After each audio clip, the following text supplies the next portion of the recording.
Hello বন্ধুরা, আমি নাসরিন। আপনারা দেখছেন সহজ রেসিপি।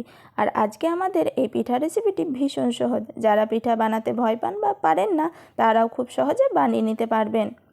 আজকে আমাদের রেসিপি হলো চুষি পিঠার পায়েস কিংবা চুষি পিঠা। দেখুন, আমি একটা পাত্রে জল নিয়ে সামান্য পরিমাণে লবণ দিয়ে দিয়েছি। জলটাকে ভালো করে এরকমভাবে ফুটিয়ে এক কাপ মতো আমি চালের গুঁড়া দিয়ে দেব। জলের পরিমাণ অনুযায়ী চালের গুঁড়াটা দিতে হবে। দেখুন, আমার আবার একটু চালের গুঁড়া লেগেছে।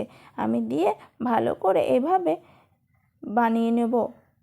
তারপর একটা পাত্রের মধ্যে এটা দিয়ে দেব।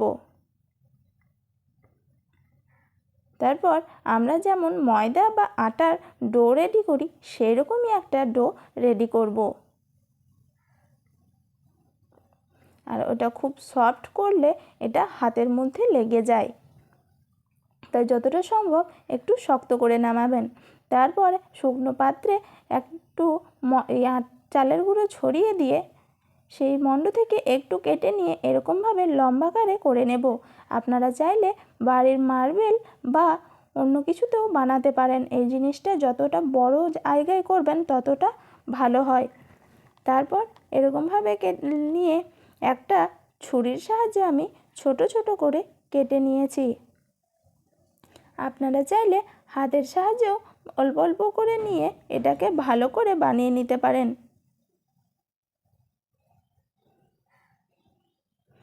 আর আমাদের এই রমজানে পিঠা না হলে কিন্তু নাস্তাটা ঠিক জমে না। দেখুন, এইরকমভাবে দুই হাতের সাহায্যে এরকম একটা শেপ নিয়ে আসবো।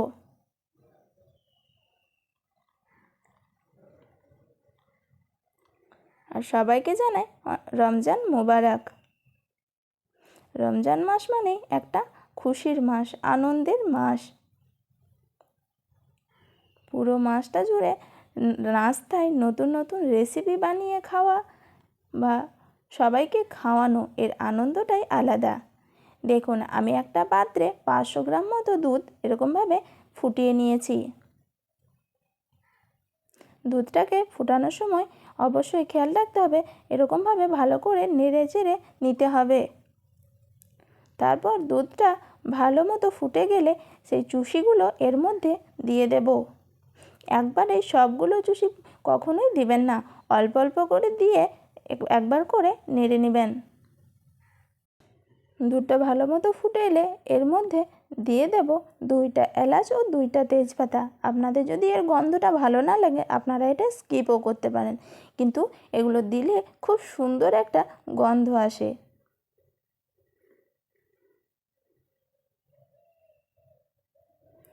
তারপর অল্প অল্প করে সেই চুষিগুলো যেগুলো আমরা হাতে বানিয়ে রেখেছিলাম, এগুলোকে অনেকে হাতে কাটা সেমাইও বলে থাকে, সেগুলো আমরা এভাবে অল্প অল্প করে দুধের মধ্যে দিয়ে দেব।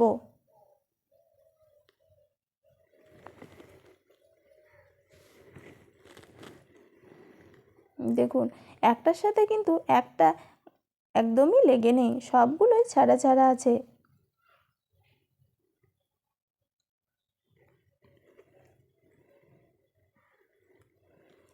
এটা একটু ফুটে এলে যখনই এরকমভাবে দুধের ওপর ভেসে উঠবে, তখনই বুঝে নেবেন চুষিগুলো একদম পারফেক্টভাবে রেডি হয়ে গিয়েছে।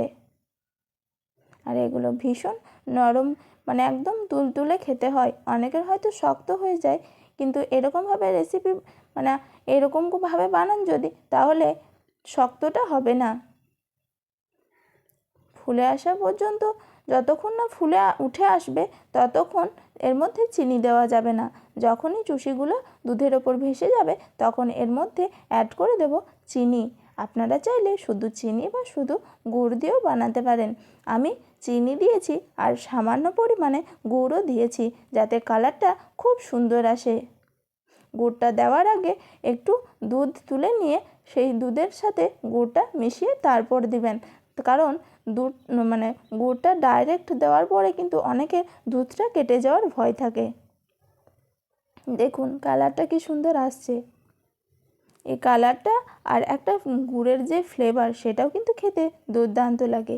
এরকমভাবে আপনারা বানিয়ে নিয়ে দেখবেন, দারুণ সুন্দর লাগে খেতে। আর রেসিপিটি ভালো লাগলে অবশ্যই একটা লাইক দিয়ে চ্যানেলটিকে সাবস্ক্রাইব করে দিবেন। আর আমার এরকম আরও নতুন নতুন রেসিপি পেতে পাশে থাকা বেল আইকনটি ক্লিক করে দিবেন।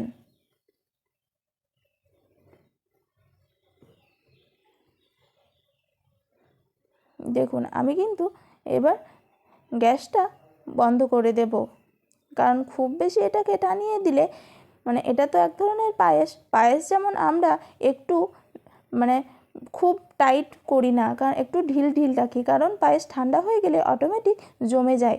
তাই আমিও এটা খুব বেশি টানাইনি। দেখুন এটা খেতে এত সুন্দর হয়েছিল যে কি বলবো।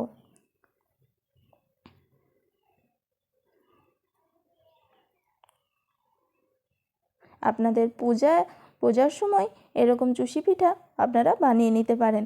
আর আমাদের রমজানের নাস্তায় আমরা এরকম পিঠা খুব সহজেই অল্প সময়ে বানিয়ে নিতে পারবো। যারা নাস্তা মানে অনেকেই পিঠা বা পায়েস বানাতে পারেন না, তারা খুব সহজেই কিন্তু রমজানের নাস্তার জন্য এরকম সুন্দর সুন্দর পিঠা পায়েস বানিয়ে নিতে পারবেন। আমি আমার ভিডিও এখানেই শেষ করলাম। ভালো থাকবেন ও সুস্থ থাকবেন, আর সব সময় আমার পাশে থাকবেন। আমার ভিডিওটি সম্পূর্ণ দেখার জন্য ধন্যবাদ।